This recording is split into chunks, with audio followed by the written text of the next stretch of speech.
The transport ship landed with a slow hiss of steam. Dust rose into the air, mixing with the sharp smell of metal and burning fuel. The man stepped down from the ramp, his boots pressing against the cracked stone of the colony's marketplace. He had seen many markets on different worlds, but this one felt different. The air itself carried a strange weight, like eyes were hiding in the shadows, waiting for him. Neon signs flickered above crooked stalls. Alien voices called out, shouting prices in languages he could not fully understand. Robotic guards walked in pairs, their metal bodies shining in the weak light, scanning every face with cold red eyes. The man moved carefully through the crowd. He was not here to wander or enjoy the sights. He had a purpose. Somewhere in this busy maze, a trader waited for him. This trader was said to have rare things, old Earth technology, lost weapons, items people would kill to own. As he pushed through the noise, his eyes scanned each stall. Strange fruits glowed with an inner light. Small cages held creatures with too many eyes and too many teeth. Merchants shouted promises. Best price, no tricks, real crystal, not fake. Children ran between the legs of tall aliens, laughing, as they chased a ball that seemed to float on its own. But under all this color and sound, the man felt something else. Something watching him. He paused near a stall of metal masks. They were carved with sharp fangs and empty eyes. A reflection caught his attention in the polished steel of one mask. For a second, he thought he saw her, a tall figure, half hidden. In the crowd, a woman, or maybe not fully a woman, shoulders broad, her arms heavy with muscle. Her skin seemed rough, almost like fur in some places. Her eyes glowed faintly, like amber fire in the dim light. He turned quickly, but she was Gonda. The man frowned. Maybe it was just his imagination. His colony was full of strange people. Perhaps his mind was playing tricks. Still, his heart beat faster. He adjusted his coat, keeping one hand close to the small weapon at his belt. Finally, he spotted the trader. The trader stood behind a stall covered with dirty cloth. On the table lay objects that did not belong in this world. A cracked screen from an old Earth phone, a silver pistol with marks from another century, and a small box that glowed with faint blue light. The trader's eyes darted left and right. Nervously, you came, the trader whispered. His voice shook. Good, but not safe here. Too many ears, too many eyes. The man nodded, keeping his voice low. Do you have what I asked for? The trader pulled the glowing box closer. Yes, very rare, very dangerous. But I warn you, others want this too. You are not the only one searching.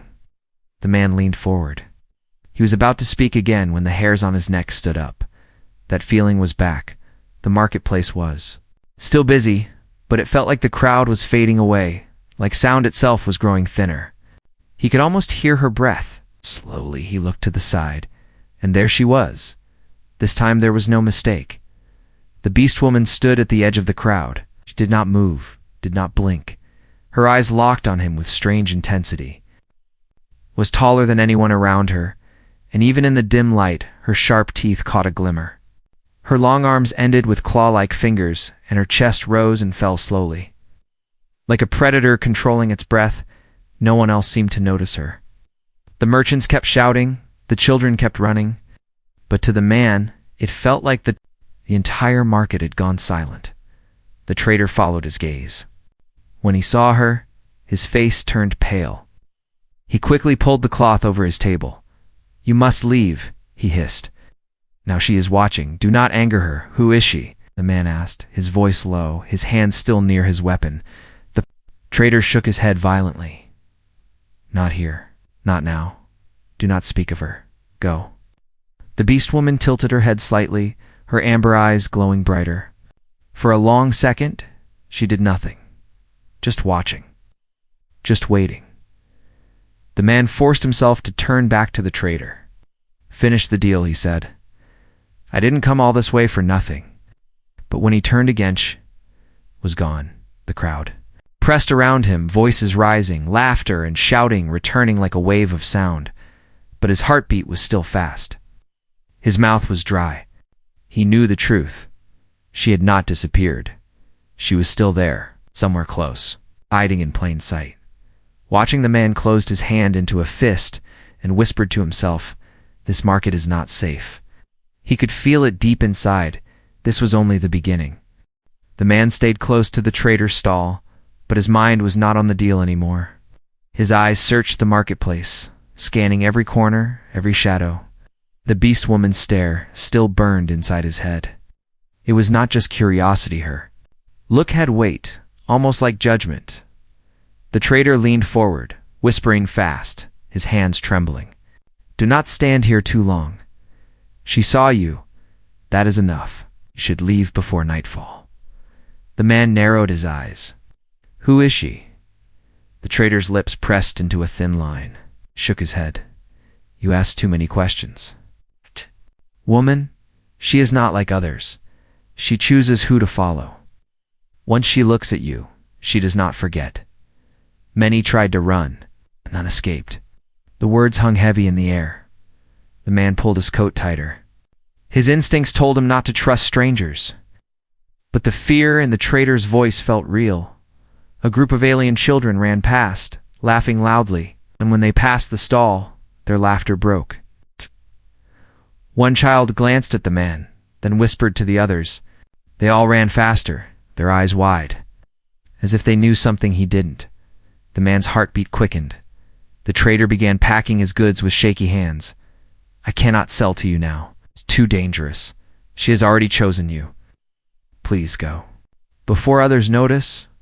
"Others?" the man asked. The trader froze, then leaned closer. His breath smelled of old spice and fear. "Whispers say she bites those who are marked. In front of everyone? A sign. A warning.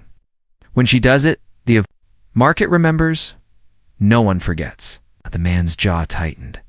He wanted to ask more, but the trader suddenly pulled the cloth over the glowing box and stepped back, refusing to speak again. The crowd seemed to grow louder, but also strange. People moved differently, giving him more space than before. Merchants, who had shouted prices a moment ago, lowered their voices. Some looked away when his eyes met theirs. Others whispered in tongues he did not understand. But the rhythm of their words carried fear. The man walked away from the stall, blending into the busy road of lights and voices. His boots echoed against the stone, but somehow he felt the sound did not belong to him alone. He turned his head slightly and saw her reflection again. A glass wall, dirty and cracked, held her shape for just a second. Tall, strong, silent. Watching, he spun around. Nothing. The air grew heavy, pressing on his chest. The neon lights above flickered like dying stars. He pushed forward, weaving between stalls, but the feeling never left. A group of traders stopped talking when he passed. One of them muttered, "Marked already." Before falling silent, the man stopped and stared at them. "What did you say?" The trader shook his head quickly and pulled his hood down, hiding his face. None of them dared to meet his eyes. The man clenched his fists. His training told him to ignore distractions, to focus only on his mission. But this was different. This was personal. Someone had chosen him without permission. The crowd pressed closer, the sounds sharper, harsher. Somewhere behind him, heavy footsteps echoed for a brief moment. Ow. Too heavy to be human. He turned, but once again there was nothing but shadows. A whisper carried through the noise. A voice not far but not near. A woman's voice, low and steady. "You should not have come." The man froze. The words slid under his skin like a blade of ice. He scanned the market quickly, but there was no face, no lips moving, then silence. He breathed slowly, trying to calm his racing heart, but it was no use. The warning signs were everywhere in the trader's fear and the children's eyes. In the whispers of strangers, she was not hunting him for fun. She had chosen him for a reason. The market no longer felt like a place of trade. It felt like a cage. And the Beastwoman was the predator inside it. The man kept walking deeper into the maze of stalls, but each step felt heavier. Every shadow looked alive, he whispered to himself, his voice hard, steady, and low. "She wants me. Then let her come." But even as he spoke the words, he knew the truth. She was already here. The man pushed deeper into the market. Neon lights glared above him, painting his coat in shifting colors: green, then blue, then blood red. The crowd seemed alive but strange, like it was breathing with one chest, moving with one will. He felt it again, the weight of her gaze, heavy, constant. He stopped at a corner where two narrow streets met. Stalls stood crooked, their roofs patched with dirty cloth. The air smelled of burning oil, sour fruit, and rust. Somewhere in the distance, a siren wailed, then cut off too quickly, as if swallowed by the night, and then silence. The market, that had been loud a heartbeat ago, went quiet, too quiet. No shouts, no laughter, no bargaining. Even the robotic guards stopped moving. The man turned slowly. The crowd was no longer busy. It was still. People had frozen in place, their eyes wide, their mouths closed. And then she came.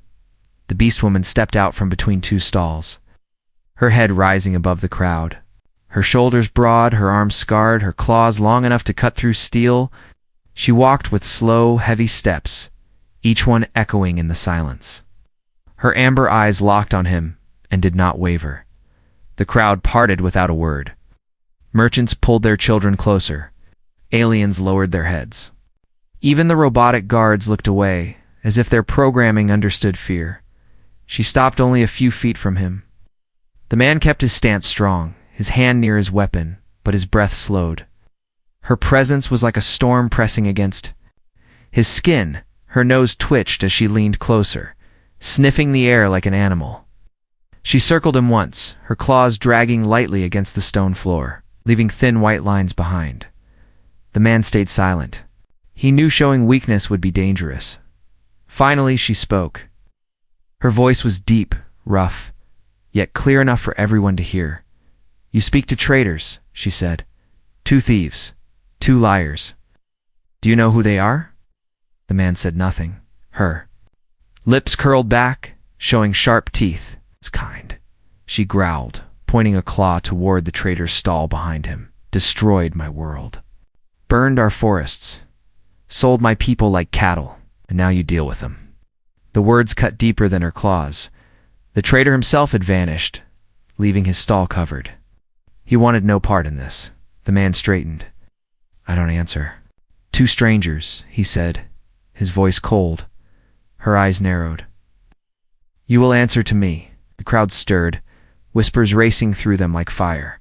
Some said she has chosen him. Others said he will not leave alive.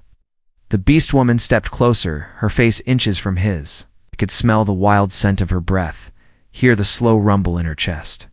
She tilted her head, studying him like a puzzle. "You carry no fear," she said softly. "Good. Fear is useless. But your blood." She paused, licking her lips slowly. "Your blood may tell me the truth." The man tensed. His fingers brushed the grip of his weapon, but he did not draw it. He knew the crowd would not allow it. He was alone, surrounded. She moved fast. Her claws shot forward not to strike, but to grab his coat. She pulled him closer with impossible strength. Gasps filled the market as people leaned back, eyes wide. Then, without warning, her head snapped. Forward, her teeth sank deep into his shoulder. Pain exploded through him like fire. His vision blurred, his knees almost buckled. The crowd shouted, some in fear, some in excitement.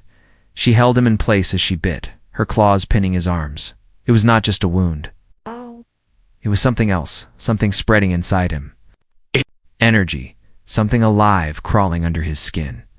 The man clenched his teeth, refusing to scream. But his breath came fast, ragged.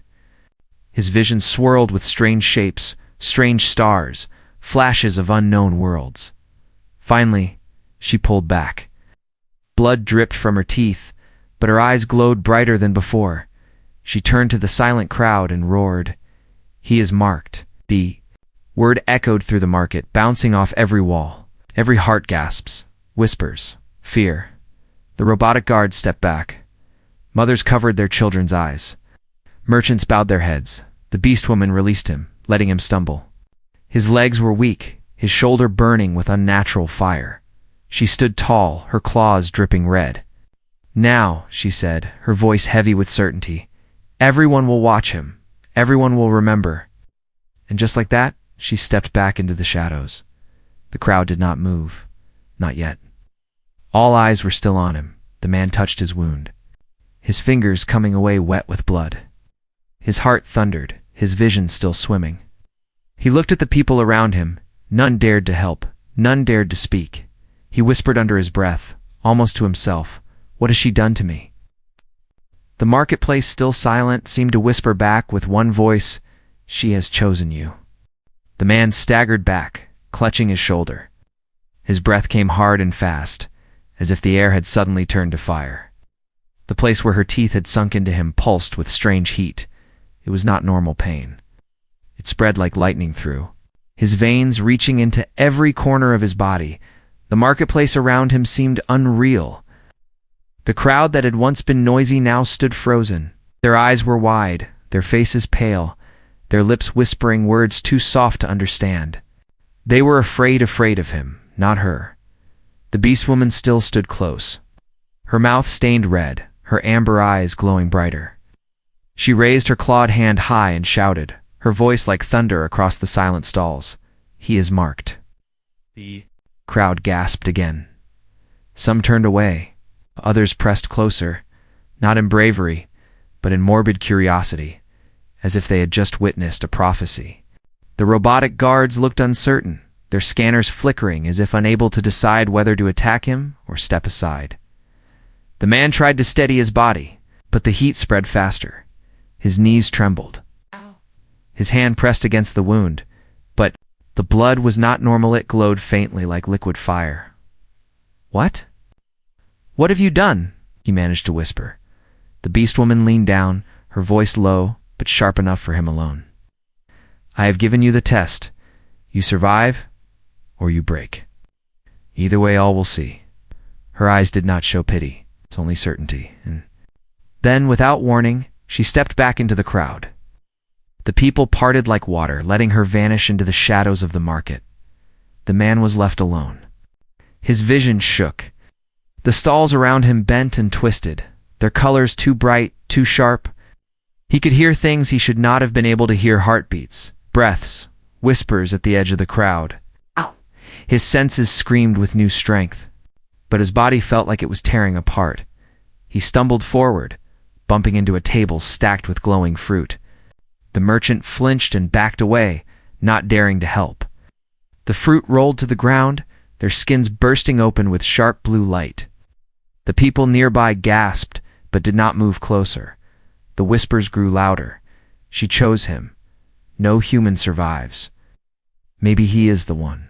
The man pushed forward, struggling to escape the circle of eyes around him. Every step felt heavy, as if invisible chains were pulling him down. His heartbeat thundered in his ears, too strong, too loud. He reached the edge of the marketplace and collapsed against a wall. Stone was cold, rough, but the fire inside him did not cool. His hand shook as he pulled back his coat to look at the wound. The bite mark was deep, but it was not closing like a normal wound. The flesh glowed faintly, pulsing with each beat of his heart. And then he heard her voice again, not from outside, from inside his mind. "The mark is not death, the mark is trial. If you live, you will never be the same." He pressed his hands against his head, trying to push the voice out, but it did not leave. It echoed in his blood, in his bones. His body jerked with sudden force. His nails dug into the wall, carving small cracks into the stone. His breath came, fast, his throat dry.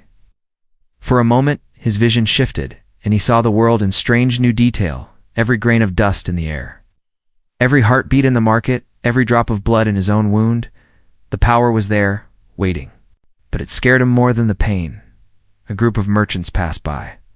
One of them dared to whisper, "He is already changing." The man turned his head sharply. The merchants froze, their eyes wide. His eyes, he realized, were glowing faintly, just like hers. He clenched his teeth and forced himself to look away. He could not stay here, had to move. With shaking steps, he pushed himself into the narrow alleys behind the market.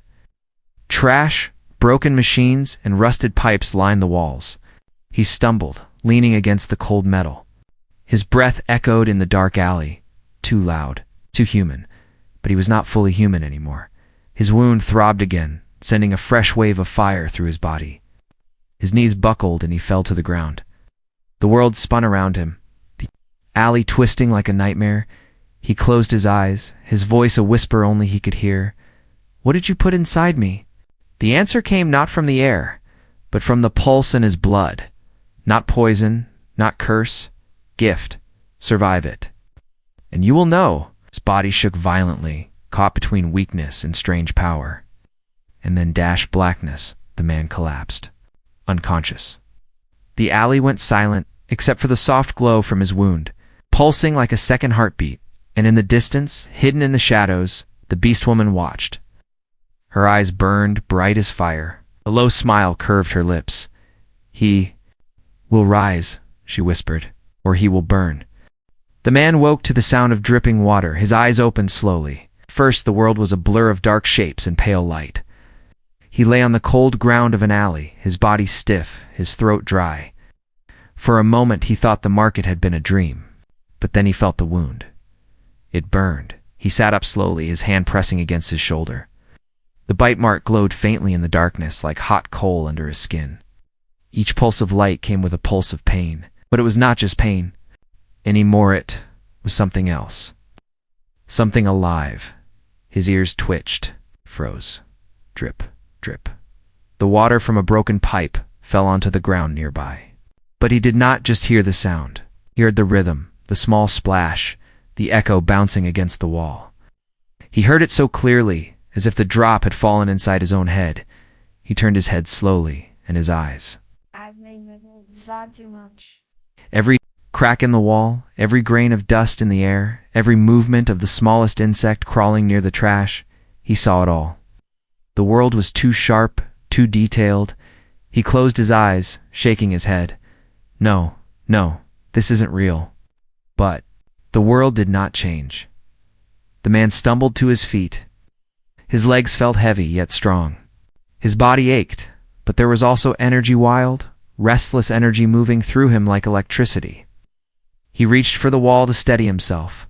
His fingers dug into the stone. He pulled his hand back quickly, shocked. His nails had left faint scratches in the wall. His strength was not his own anymore.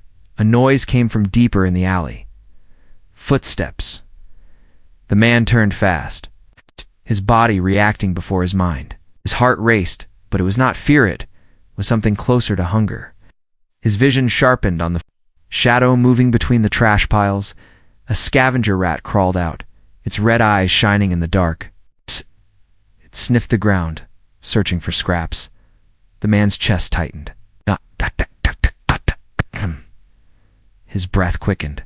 For a moment, he felt the urge to pounce too. Catch it, to crush it. He shook his head violently, stepping back. No, that's not me. But the fire in his blood whispered differently, Hunt. He staggered deeper into the alley, away from the rat.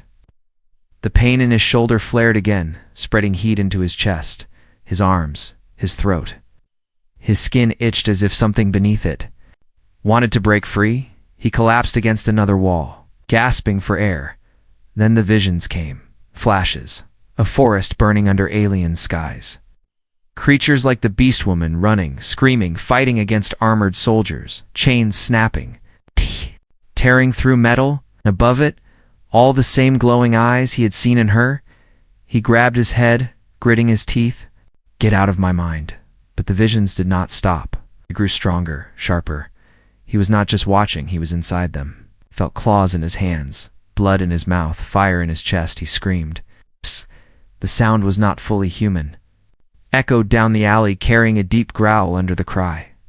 Somewhere in the distance, dogs barked in fear. Lights flickered above him as if the city itself trembled. When the scream ended, the man collapsed onto his knees. His chest rose and fell fast, sweat dripping down his face. He looked at his hands.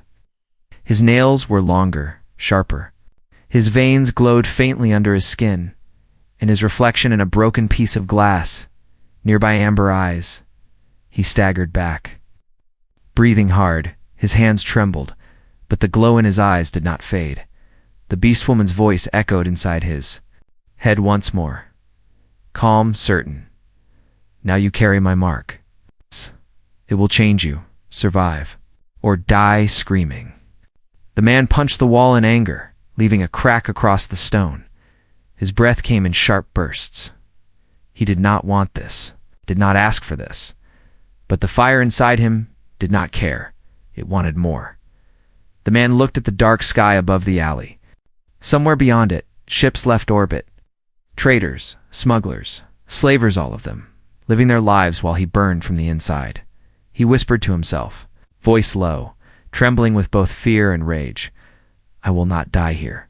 The glow in his wound pulsed again, spreading light across his chest. His heart thundered, his teeth clenched until his jaw ached. This was only the beginning, and far away, hidden on the rooftops. The Beastwoman crouched silently, watching her. Amber eyes glowed, a faint smile curving her lips. Yes, she whispered into the night. It begins. The man walked through the dark alleys of the colony, his body trembling with every step. His wounds still glowed under his coat, each pulse stronger than the last. He tried to steady his breath, but the fire inside refused to calm, and then it began again. Visions, not dreams. Something stronger, something forced into his mind. He stumbled against a wall, clutching his head as his sight burned white. The world around him disappeared. He was no longer in the colony. He stood in a vast forest, trees rising like towers of glass and light. Strange birds screamed in the distance. Rivers of silver water rushed under the roots. It was beautiful, too beautiful to be real. Then fire. The sky split with engines, ships roaring down from above. Soldiers in black armor stormed. The forest, their weapons cutting through trees, through beasts, through people. The screams echoed in his bones. He saw cages filled with beast children, chains around their necks. He saw warriors like the Beastwoman fighting back with claws and teeth, their amber eyes glowing with rage, but one by one they fell. The man gasped, falling to his knees. The vision would not let him go.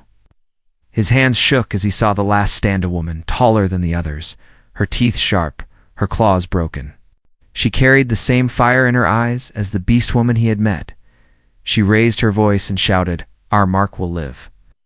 Even if we die, it will live. And then the soldiers crushed her with fire. The vision shattered. The man opened his eyes. Back in the dark alley, sweat dripping down his face.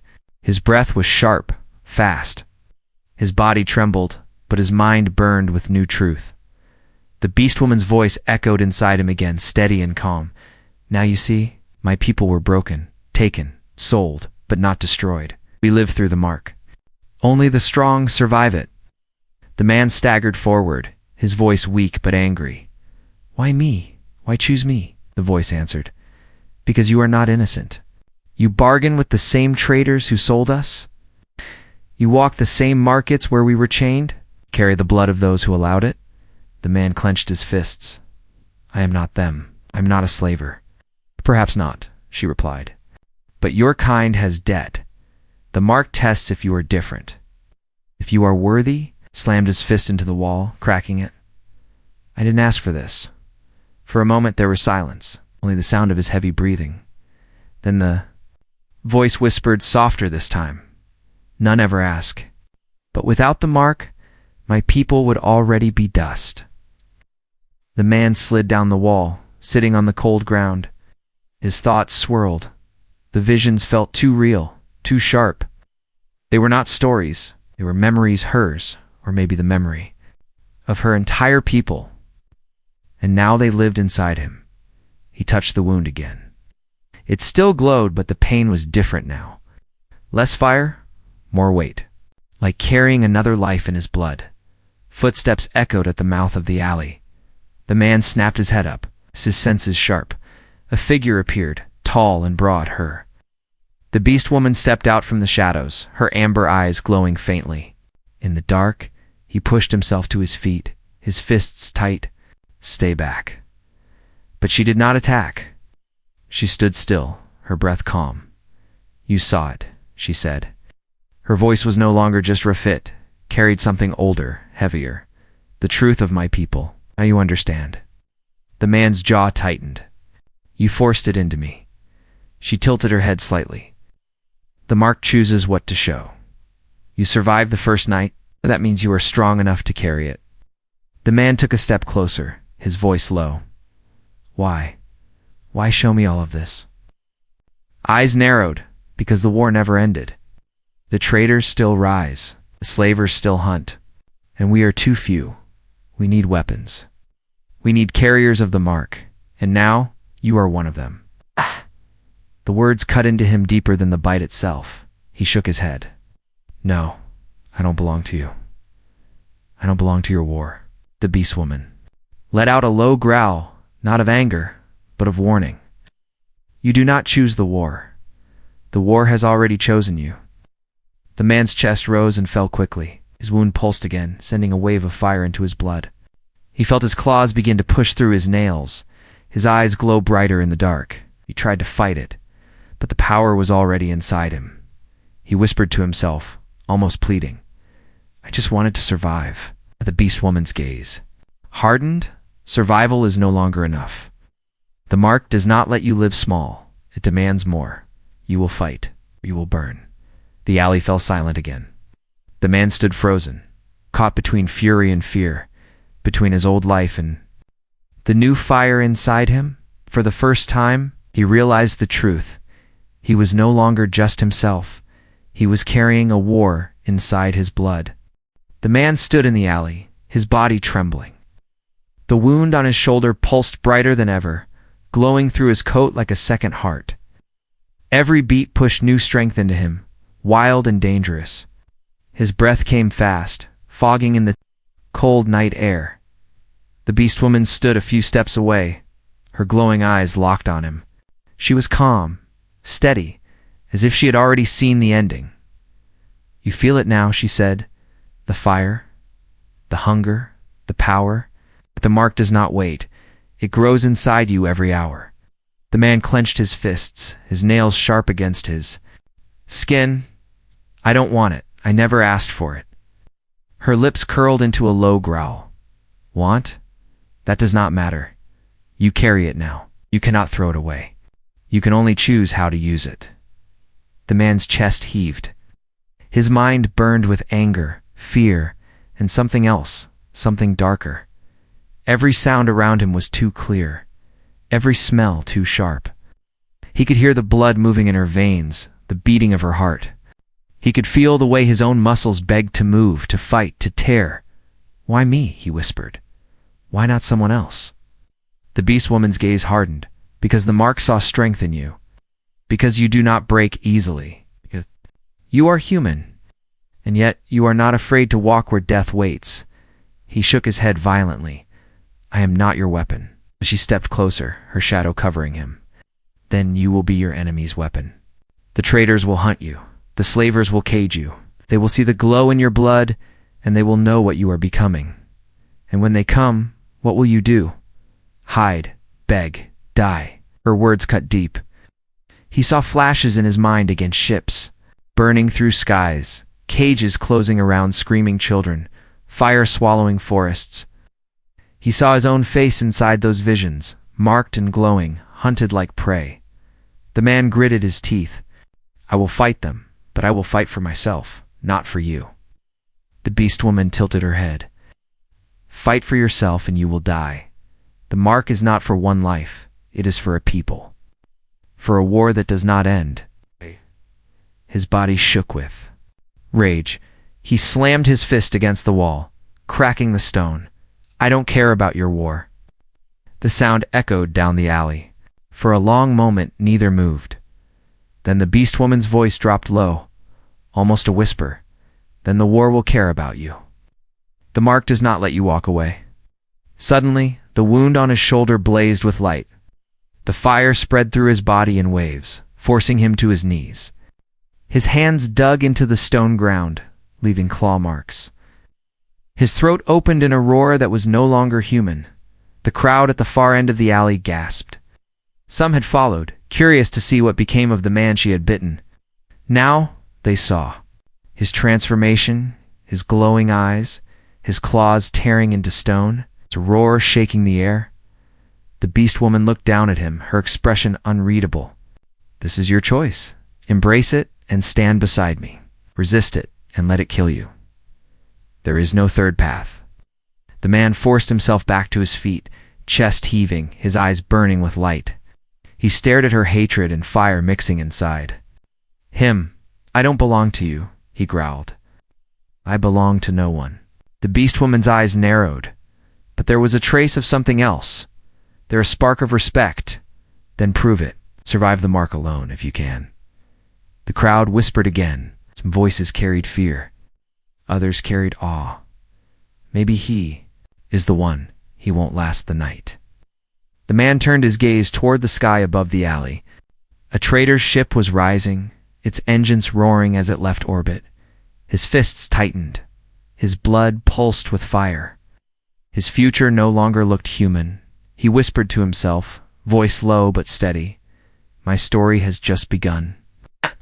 And for the first time, he did not sound afraid. The beast woman smiled faintly, her amber eyes shining. Then let the universe watch. The night swallowed them both, but the fire of the mark burned on too bright to be hidden, too dangerous to be ignored.